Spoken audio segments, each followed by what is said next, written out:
All right, one thing that can help us as traders is that we're able to mark out our key zones, the demand and the supply, where the market had a change of structure, break of structure, or change of character, liquidity points. Those things help a lot. So we're going to be using the previous market before this weekend market, this week market. I think this week market ended on Friday, which was the 3rd of, yes, I believe 3rd of February. So we're going to be backdating to like a week, which is about January 23rd. All right, I want us to use that to explain what we have in this week we just finished. Now you're supposed to mark it out, and then this January 3rd, January 23rd. So marking it out now, you mark it out to the Friday of that week. So this is the Friday, I believe.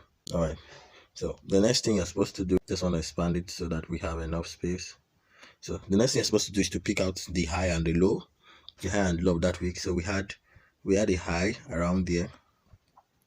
Yes, I believe since here. So we had a high around here, and then we had the low around here.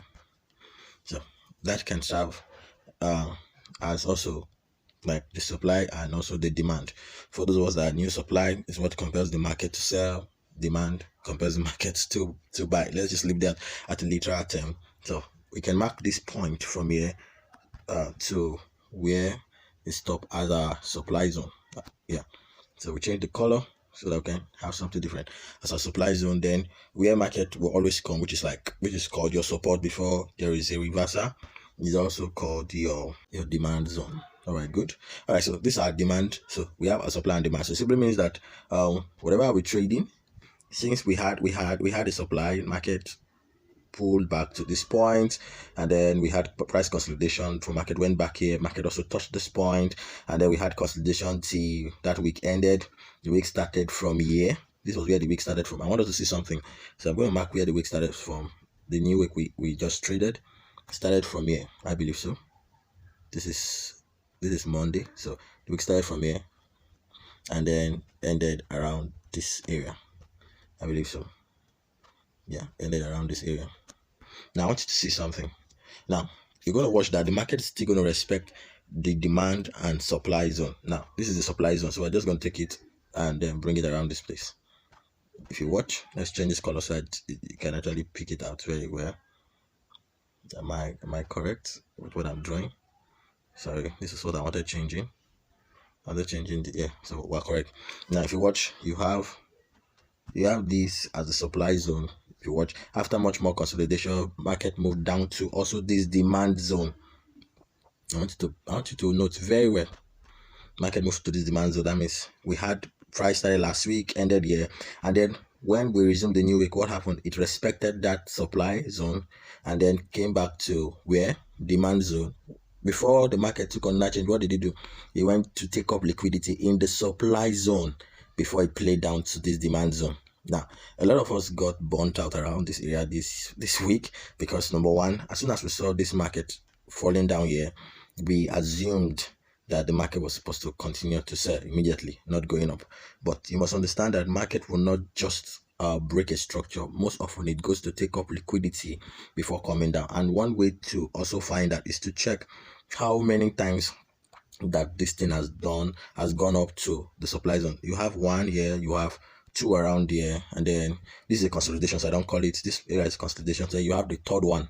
So this was the third one, and then we're good to go. So we didn't take consideration of this first one. We didn't take consideration of one.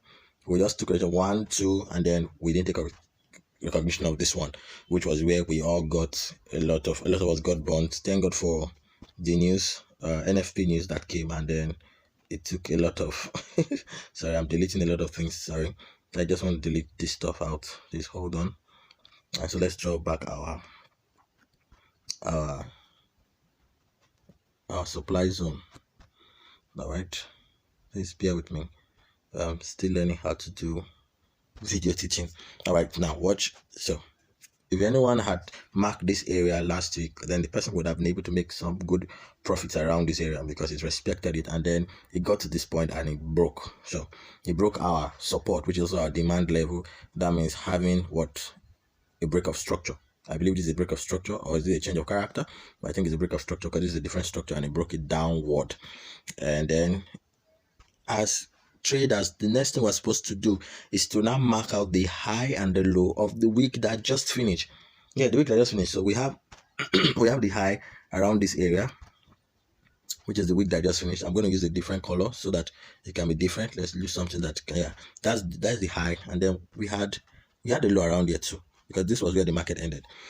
The low is there, and also where the market ended. Then we had a point where where there was liquidity, where we had liquidity. Yes, in as much as there was a break of the demand zone, price came back to retest that demand zone before. So this was the area price retested. So you mark that point too.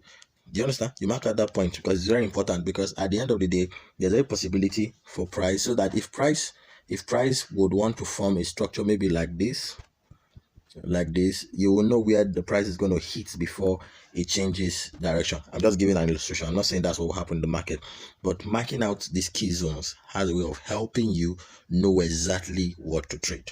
I hope this helped. Please like and then follow.